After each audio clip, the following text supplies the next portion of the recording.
Assalamualaikum warahmatullahi wabarakatuh. Semoga kita semua dalam lindungan Allah Subhanahu wa taala. Amin. Baiklah, pada kesempatan kali ini saya akan menjelaskan berkaitan dengan penggunaan pengulangan for dalam C++. Jadi pernyataan pengulangan for dalam C++. Definisinya, for berfungsi untuk mengulang satu atau beberapa pernyataan sebanyak syarat yang diberikan. Ini adalah definisinya. Jadi dalam konsep for itu bahwa syarat yang diberikan itu sudah diketahui. Jadi syarat ini menunjukkan banyaknya perulangan yang akan dilakukan. Misalkan pengulangan akan dilakukan 5 kali, 10 kali, 15 kali, atau berapa, bahwa nilai atau jumlah pengulangan yang akan dilakukan itu sudah diketahui sebelumnya. Nah, bentuk pengulangan for. Ini bentuknya for ungkapan 1, titik koma, ungkapan 2, titik koma, ungkapan 3. Ini dalam sintak for-nya. Kemudian pernyataan ini menunjukkan adalah pernyataan yang akan diulang sebanyak dari for yang diberikan. Ini bentuknya. Nah, apa sih ungkapan 1? Ungkapan 1 merupakan pernyataan inisialisasi awal dari pengulangan for. Jadi nanti ungkapan 1 ini kebanyakan itu bisa bernilai 1 atau 0. 0 biasanya digunakan ketika akan menggunakan array. Jadi biasanya kalau dalam pengulangan for yang biasa-biasa digunakan itu diawali dengan 1. Ini nilai awalnya. Kemudian ungkapan 2 ini merupakan kondisi yang menentukan pengulangan terhadap pernyataan atau tidak. Jadi ungkapan 2 ini kondisi yang menentukan jumlah pengulangan. Jadi pengulangan akan dilakukan terus jika kondisi dalam ungkapan 2 ini masih terpenuhi. Kemudian ungkapan 3 digunakan sebagai pengatur variabel yang digunakan dalam ungkapan 1. Jadi ungkapan 3 ini adalah penaiknya. Penaik artinya nanti bisa naik 1-1 atau naik 2-2 atau naik 3-3 tergantung dari syarat yang diberikan. Biasanya adalah naiknya 1-1. Contoh, akan dicetak angka 1 sampai 10 dengan menggunakan for, dengan menggunakan perulangan for. Nah, ini dulu dalam algoritma dengan teks dan ini dengan flowchart. Saya akan langsung buat dalam programnya.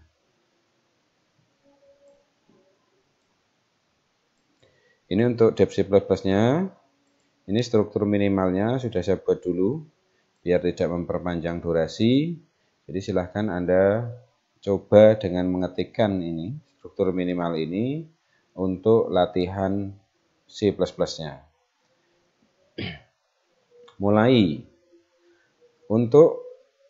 I sama dengan 1 sampai I sama dengan 10, kerjakan langkah 3.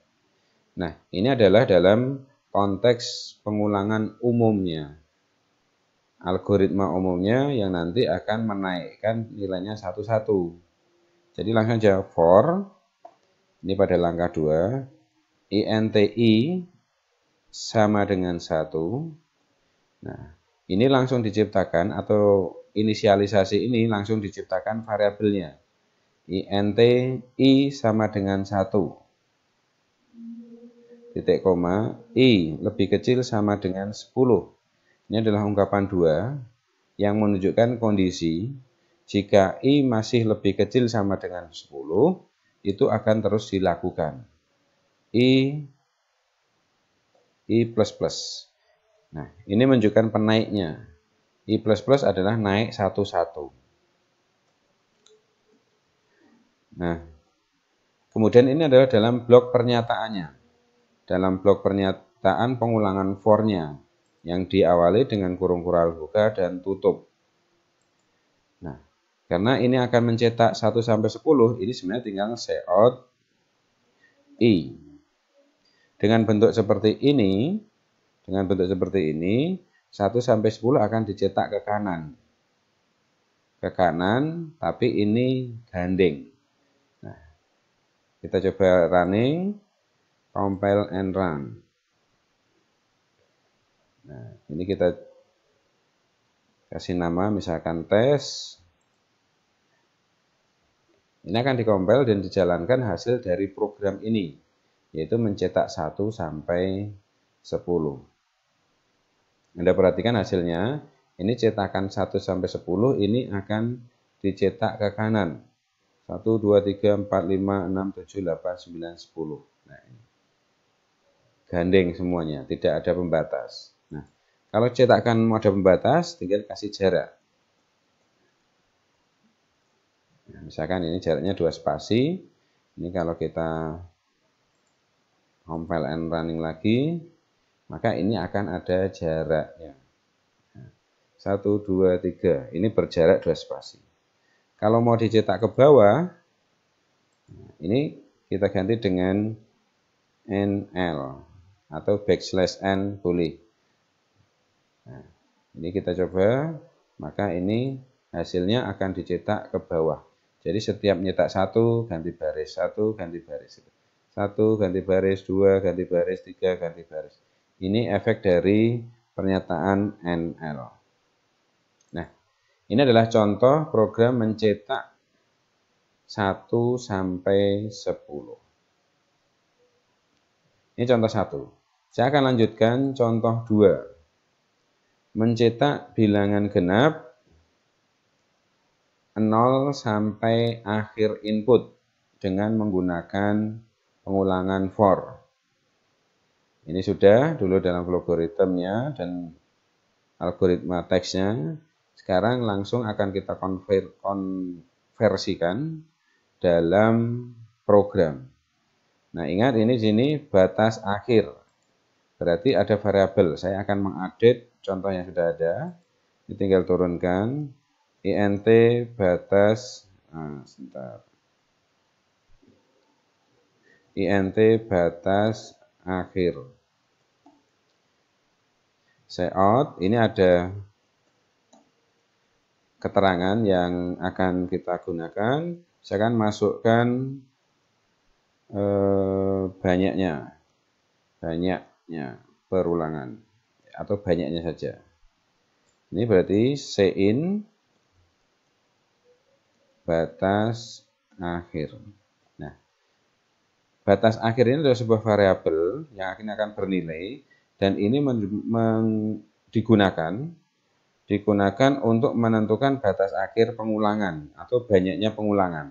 Sehingga dalam pengulangan for ini tadi yang 10, sekarang ini lebih dinamis tergantung input batas akhir.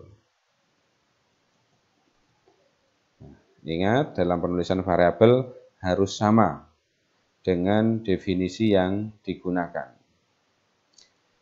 Ini adalah pernyataan nomor 3. Untuk I sama dengan 1 sampai I sama dengan batas akhir, kerjakan langkah 4 sampai langkah 5. Langkah 4 apa? Jika I habis dibagi 2. Nah, itu di sini. If I modulus 2 sama dengan 0. Ingat, sekarang dalam C++, pernyataan pembandingan itu dengan sama dengannya 2 kali. Langkah 5 itu cetak I. Nah, cetak I seperti ini. Jadi, cetak I ini sekarang masuk dalam if I modulus 2 sama dengan 0. Atau ini adalah bisa dikatakan jika I bilangan bulat. Jika I habis dibagi 2. Ini adalah if I modulus 2 sama dengan 0. Itu kalau dikatakan jika I habis dibagi 2. Nah, ini sudah selesai untuk contoh 2-nya. Sekarang kita compile and run ulang.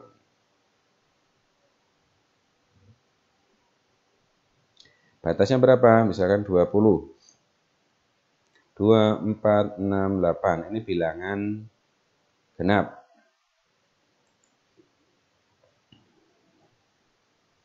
Misalkan 5. Nah, ini bilangan genap 0 sampai 5 itu 2, 4. Kalau bilangan ganjil, tinggal ubah. Ini sama dengan 1. Kemudian di-compile ulang. Execute, compile, and run ulang. Maka ini nanti sampai batas berapapun yang kita inputkan, yang akan muncul adalah bilangan ganjil. 1, 3, 5, 7, 9. Nah, ini adalah contoh yang kedua. Kemudian saya akan lanjutkan untuk for bersarang atau nested for. For bersarang merupakan pernyataan for yang berada di dalam pernyataan for atau for dalam for. Jadi di dalam for itu ada for lagi. Langsung aja contohnya, misalkan akan dibentuk segitiga yang tersusun dari karakter bintang dengan for bersarang atau nested for. Nah, bentuknya seperti ini. Jadi ini ketika 1 mencetak sebanyak 1 bintang, ganti baris. Ketika 2 mencetak sebanyak 2 bintang. Ketika 3 mencetak 3 bintang. Ketika 4 mencetak 4 bintang. 5 bintang. 6 bintang. Nah, ini adalah dengan menggunakan nested for. Langsung aja ke contohnya. Saya akan gunakan ini. Nanti akan saya jumlahkan tinggi bintangnya. Tinggi bintangnya ini saya hapus dulu. Nah, int tinggi. Cout. Masukkan tinggi bintang. Cin tinggi. Nah, tinggi ini nanti akan menjadi batas akhir dari pengulangan for. For int I sama dengan 1, I lebih kecil sama dengan tinggi, I plus plus. I plus plus. Nah, ini adalah untuk for pertama. Untuk for kedua, nested for-nya, ini adalah untuk menghitung atau melakukan perulangan 1 sampai tinggi. Ini tinggi bintangnya. Nah, for yang kedua, for J ini, untuk melakukan pencetakan bintang sebanyak I-nya. I-nya dalam posisi berapa? Kalau 1, cetak bintang 1 kali. Kalau 2, cetak bintang 2 kali. Dan seterusnya.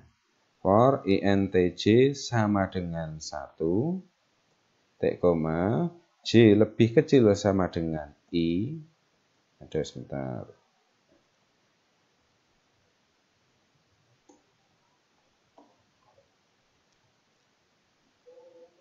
J lebih kecil sama dengan I. T, J plus plus. Nah, ini tinggal cout I. Cout bintang. Cout bintang, karena akan dicetak bintang.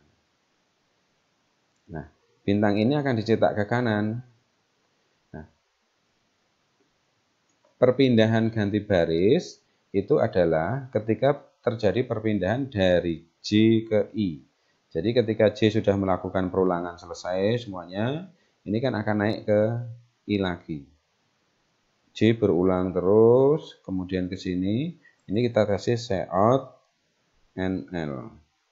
Ini adalah ganti baris saat perpindahan dari J ke I. Kita uji dulu. Execute, compile, and run. Nah, tinggi bintang 10. Anda perhatikan, ini ketika I1 cetak 1 kali, I2 cetak 2 kali, I3 cetak 3 kali, I4 cetak 4 kali, I5 cetak 5 kali, dan seterusnya. Anda bisa buat dalam jumlah yang besar, misalkan 20. Nah, ini bintang yang 20 tingginya, 20. Nah, ini adalah penggunaan nested for. Ciri utama for itu adalah 1 kali for di luar, 1 sampai habis for di dalam. Jadi kalau ini 1 sampai habis. Ini 2, ini 1 sampai 2 habis. Ini 3, I-nya 3, ini J-nya 1 sampai 3. Diulang terus J. Ini karakteristik dari nested for. Nah, nanti mungkin ada beberapa latihan yang berkaitan dengan nested for. Nah, demikian untuk pengulangan for, nanti kemudian kita akan coba untuk latihan-latihannya. Terima kasih. Assalamualaikum warahmatullahi wabarakatuh.